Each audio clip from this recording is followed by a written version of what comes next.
Saya Kairunisa Brutu dengan NIM 2103060004 dari kelas A, Prodi Peternakan Fakultas Pertanian Universitas Sumatera Utara.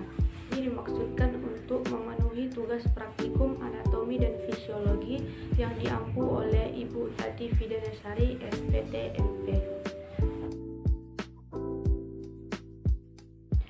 Proses pencernaan pada ruminansia itu dimulai dari mulut. Rongga mulut ini berfungsi sebagai tempat masuknya makanan. Di dalamnya terdapat rahang yang dapat bergerak menyamping untuk menggiling makanan. Di dalam mulut juga terdapat organ-organ pencernaan seperti gigi. Gigi sapi ini tersusun dari gigi seri yang berguna untuk memotong makanan, dan juga terdapat gigi geraham yang berguna untuk mengunyah makanan.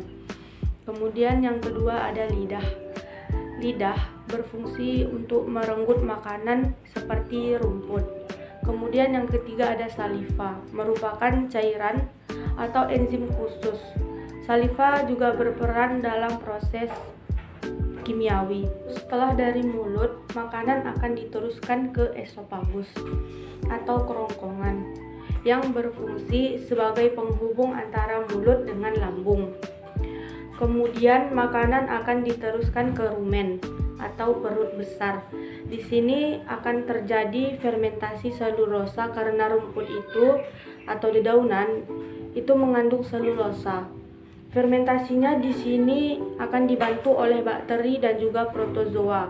Oleh sebab itu, proses ini disebut juga dengan proses biokimia. Selanjutnya, makanan akan diteruskan ke retikulum atau perut jala. Di sini makanan akan dihancurkan kembali menjadi gumpalan-gumpalan yang lebih kecil dan terjadi proses biokimia di mana bakteri itu akan menghasilkan enzim untuk membantu proses kimiawi di dalam retikulum tersebut, sehingga makanan itu disebut embolus atau bolus. Embolus ini akan dimuntahkan kembali ke mulut. Proses ini terjadi saat sapi itu sedang beristirahat. Embolusnya akan dikunyah kembali di mulut menjadi lebih halus dan lebih kecil lagi. Kemudian masuk lagi ke esofagus atau kerongkongan, masuk lagi ke dalam rumen atau perut besar, masuk lagi ke retikulum. Kemudian masuklah ke omasum atau perut kitab. Di sini terjadi proses penyerapan air atau absorpsi sehingga makanannya semakin padat. Lalu diturunkan masuk ke abomasum atau perut masam. Abomasum adalah lambung yang sesungguhnya. Disinilah terjadi proses kimiawi di mana dinding-dinding abomasum itu menghasilkan enzim pepsin yang mengubah protein menjadi asam amino. Di sini juga terdapat HCl yang membunuh bakteri atau kuman. Selanjutnya masuk ke usus halus yang berfungsi menyerap sari-sari makanan yang telah diproses di dalam lambung sebelumnya. Kemudian diedarkan ke seluruh tubuh sapi dan diubah menjadi energi. Dan organ pencernaan yang terakhir adalah anus. Sisa-sisa penyerapan sari-sari makanan di usus halus tadi akan dibawa ke anus. Sisa ampas makanan tersebut akan dikeluarkan melalui anus ini. Proses makan yang pertama, rumput dikunyah di mulut, kemudian masuk ke esofagus atau kerongkongan. Selanjutnya masuk ke rumen atau perut besar. Di sini terjadi proses pencernaan makanan dengan bantuan mikroba atau bakteri. Selanjutnya makanan akan kembali lagi ke mulut. Di sini makanan dikunyah kembali untuk kedua kalinya dengan lebih sempurna. Selanjutnya makanan akan diteruskan ke retikulum. Di sini terjadi proses fermentasi makanan oleh bakteri anaerob dan protozoa. Selanjutnya masuk ke omasum. dan terakhir ke abomasum. Di sini terjadi proses pencernaan dengan bantuan enzim pepsin. Selanjutnya, makanan yang telah dicerna tadi masuk ke usus halus, dan yang terakhir dikeluarkan melalui anus. Rumen adalah perut besar dan bagian lambung paling besar dalam pencernaan hewan ruminansia. Fungsi rumen adalah sebagai tempat fermentasi oleh mikroba dan tempat pencampuran makanan. Retikulum atau perut jala adalah organ penghubung antara rumen dan omasum yang berfungsi sebagai tempat fermentasi makanan oleh mikroorganisme berupa VFA, amonia, dan air. Retikulum omasum berfungsi menyerap air, asam lemak tertentu, dan natrium. Abomasum memiliki fungsi mengatur pencernaan secara enzimatis dan kimiawi. Usus halus berfungsi menyerap sari-sari makanan yang telah diproses di dalam lambung. Sari-sari makanan yang diserap kemudian diedarkan ke seluruh tubuh dan diubah menjadi energi.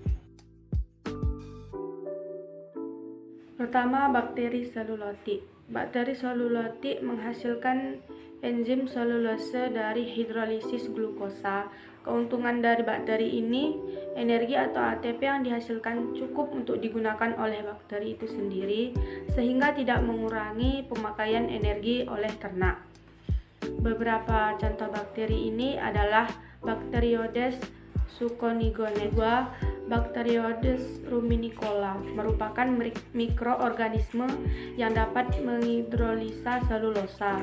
Ketiga, ada bakteri proteolitik, merupakan jenis bakteri yang paling banyak terdapat pada saluran pencernaan makanan mamalia, termasuk karnivora. Contohnya Bacteroides amphibulus. Dan yang keempat, Methanobacterium ruminantium adalah bakteri pembentuk gas metan. Yang kelima, ada bakteri lipolitik, adalah bakteri yang dapat menghidrolisa asam lemak tak jenuh, dan sebagian lagi dapat menetralisir asam lemak rantai panjang menjadi keton. Contohnya itu anaerobic fibrolipolitika. Yang keenam, ada acid utilizar bacteria. Beberapa jenis bakteri dalam rumen dapat menggunakan asam laktat. Meskipun jenis bakteri ini umumnya tidak terdapat dalam jumlah yang berarti, seperti Peptostropicus bacterium. Yang ketujuh, sugar utilizer bacteria. Hampir semua bakteri pemakai polisakarida dapat memfermentasikan disakarida dan monosakarida, yang mana sebenarnya gula akan lebih efisien apabila dapat dicerna dan diserap langsung di usus halus. 8. Bakteri ureolitik. Beberapa jenis bakteri ureolitik menempel pada epitelium dan menghidrolisa urea yang masuk ke dalam rumen melalui difusi dari pembuluh darah yang terdapat pada dinding rumen. Contohnya adalah Streptococcus sp. 9. Ada protozoa. Sebagian besar protozoa yang terdapat di dalam rumen adalah Ciliata. Ciliata ini merupakan non-patogen dan anaerobik mikroorganisme. Yang 10, ada fungi.